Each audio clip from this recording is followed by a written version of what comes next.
In this video, we are going to learn and understand about the line charts and their different functionality in Tableau. So although we have learned the line graph in the previous examples as well, but let's learn about all the functionality that the line chart offers. So for that, we will start over from scratch.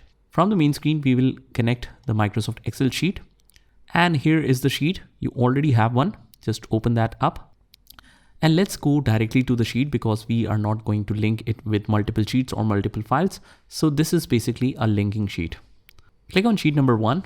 And first of all, we have the basic line chart. If you want to create one, it's very simple. Just put the sales amount in the rows and we can put any kind of parameter like dates arranged by months in the columns, and we have a simple line chart. If you want to make it full screen, let's switch it to entire view and we have this line chart. So if for some reason you can't see the line chart and instead you see some other chart like bar chart, you can easily switch to line chart from the marks. So this is where you customize the chart type. Let's switch it to line graph and there we have one. So this is the very basic line chart that you can make in Tableau. Just try this by yourself and then we will move to more advanced functionality and more customizations to the line chart. So just try this by yourself and I will see you in the next one.